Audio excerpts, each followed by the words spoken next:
بسم اللہ الرحمن الرحیم۔ اب دیکھیں، اس نے بہت گندی زبان کھولی حضرت عیسیٰ علیہ السلام کے متعلق۔ میرا دل نہیں کر رہا کہ میں آپ کو وہ بتاؤں، آپ خود مطالعہ کریں ان کی کتابوں کا۔ آگے چلتے ہیں۔ قادیانی جو ہے وہ چند عقلی جو ہے وہ شبہات پیش کرتے ہیں مسلمانوں کے سامنے۔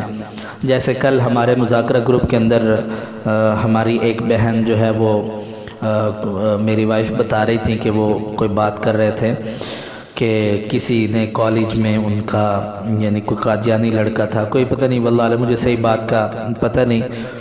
تو دیکھیں یہ لوگ عقلی شبہات پیش کرتے ہیں۔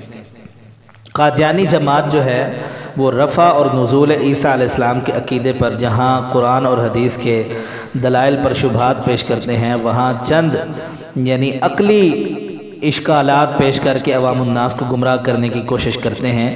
جیسے قادیانی کہتے ہیں کہ وہ کیسے آسمان پر گئے، وہاں کھاتے پیتے کیا ہیں، اتنے لمبے عرصے زندہ کیسے ہیں۔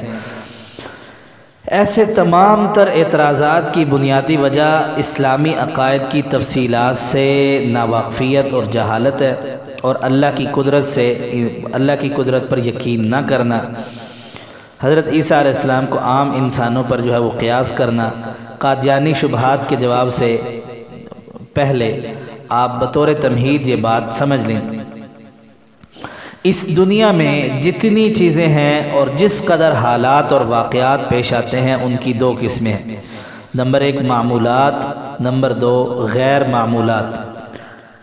معمولات، ان سے مراد وہ حالات اور واقعات ہیں جو عام عادت کے موافق ہوں، جیسے سورج کا مشرق سے نکلنا اور نر اور مادہ کے ملاپ سے جو ہے وہ انسان کا پیدا ہونا، اور مطلب سورج کا چاند کا نکلنا اور زمین سے پودوں کا نکلنا، بیج ڈالیں تو یہ ہوتا ہے، یہ سارے معمولات ہیں۔ غیر معمولات، ان سے مراد وہ حالات اور واقعات ہیں جن کا ظہور عام عادت کے خلاف ہو، جیسے قیامت کے قریب جو ہے سورج بجائے مشرق سے نکلنے کے مغرب کی طرف سے نکلے گا، حضرت موسیٰ علیہ السلام کی لاٹھی کا سانپ بن جانا، حضرت صالح علیہ السلام کی اونٹنی کا بغیر اونٹ کے ملاپ سے بچہ دے دینا، اور اسی طرح جو ہے حضور صلی اللہ علیہ وسلم کے ہاتھوں میں مری ہوئی گو کا کلمہ پڑھ لینا۔ اس طرح کے جتنے بھی واقعات ہیں ان کو غیر معمولات کہتے ہیں، ان کو غیر معمولات کہتے ہیں۔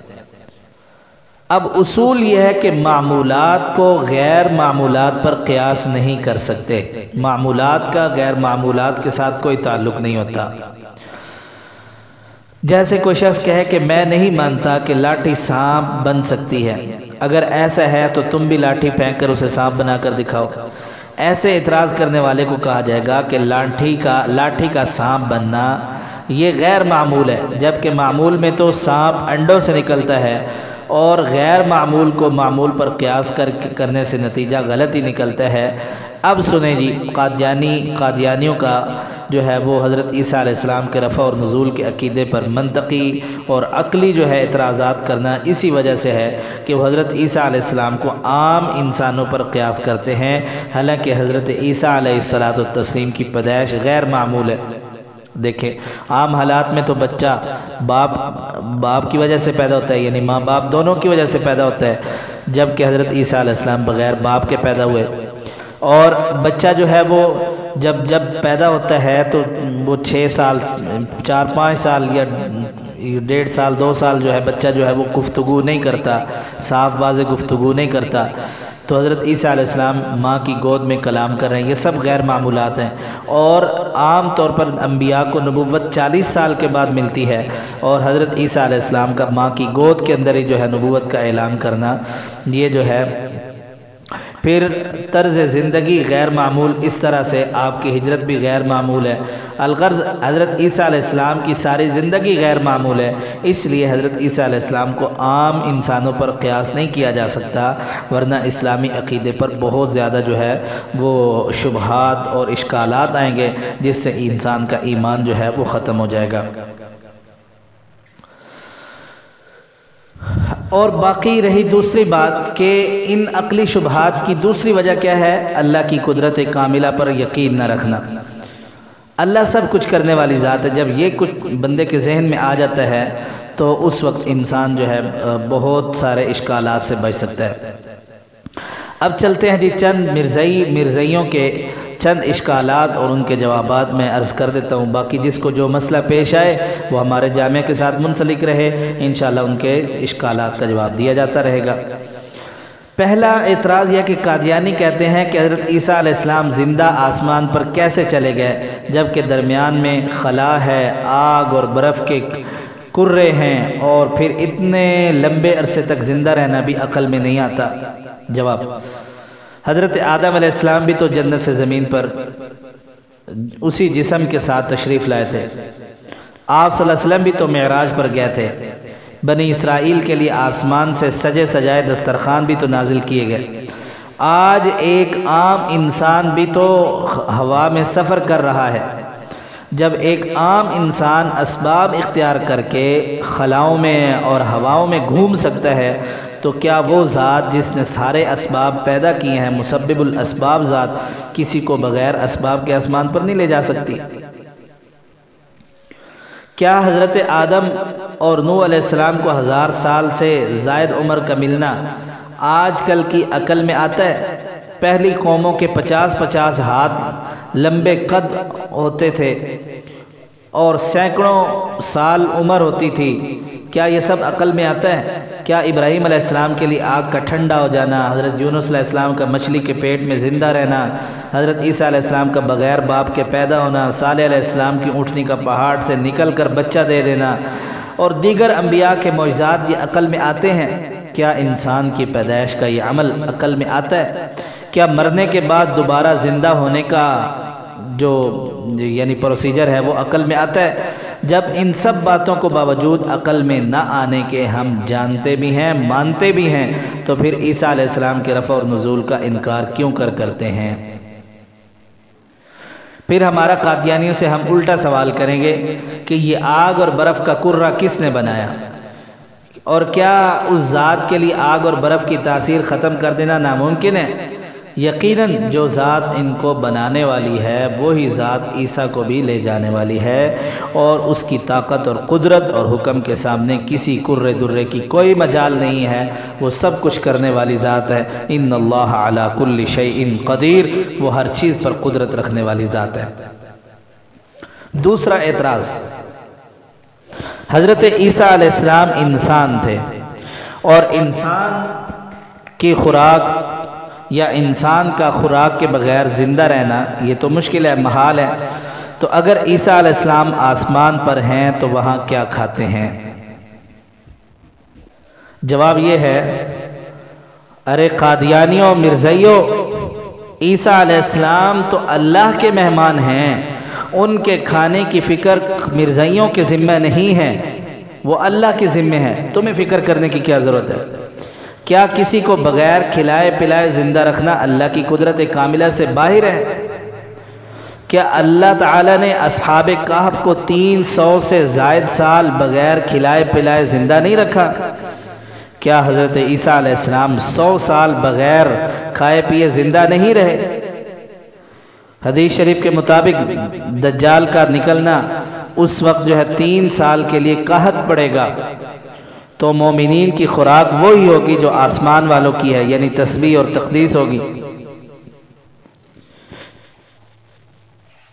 تو اس حدیث سے 2 باتیں حاصل ہوئیں. ایک یہ کہ آسمان والوں کی خوراک ذکر اور تسبیح ہے، اور عیسیٰ علیہ السلام کیونکہ آسمان پر ہیں اس لیے ان پر وہی قانون نافذ ہوگا. اور دوسری بات یہ کہ جب دجال نکلے گا تو اس وقت مومنین بغیر خوراک کے زندہ رہیں گے.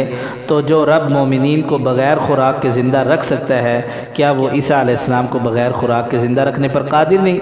اور باقی رہی یہ بات کہ حضرت عیسیٰ علیہ السلام آسمان پر ہے تو وہاں کے قانون نافذ ہوں گے. دیکھیں پاکستان کے الگ قانون ہیں، سعودیہ کے الگ قانون ہیں، انگلینڈ کے الگ قانون ہیں، ہر ملک کے اپنے اپنے قانون ہیں.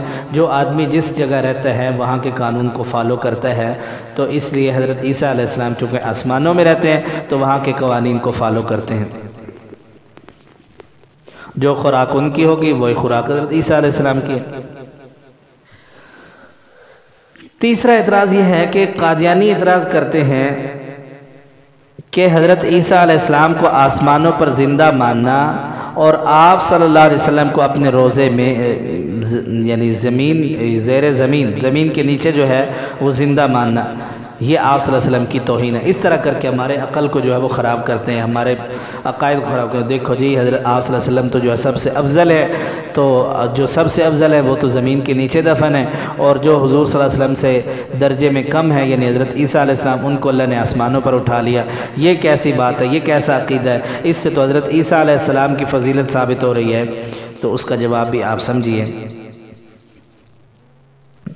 حضرت عیسیٰ کا آسمانوں پر جانا اور آپ صلی اللہ علیہ وسلم کا زمین کے اندر جو ہے دفن ہونا، حضرت عیسیٰ علیہ السلام کی آپ صلی اللہ علیہ وسلم پر فضیلت کی کوئی دلیل نہیں، کیونکہ آپ جہاں آرام فرما ہے اس جگہ کے بارے میں حضور نے فرمایا ما بین بیتی و ممبری روضۃ من ریاض الجنہ، میرے گھر اور میرے ممبر کے درمیان کی جگہ جنت کے باغوں میں سے ایک باغ ہے، جبکہ حضرت عیسیٰ علیہ السلام جنت میں نہیں ہے بلکہ وہ تو آسمان میں ہے۔ اور جنت جو ہے وہ آسمان سے اعلیٰ ہے، اور آپ اعلیٰ جگہ پر آرام فرما رہے ہیں، اس لیے کسی کو ہمارے ذہنوں کو خراب کرنے کی جرت اور ضرورت نہیں ہے کہ وہ ہمارے ذہنوں کو خراب کرے۔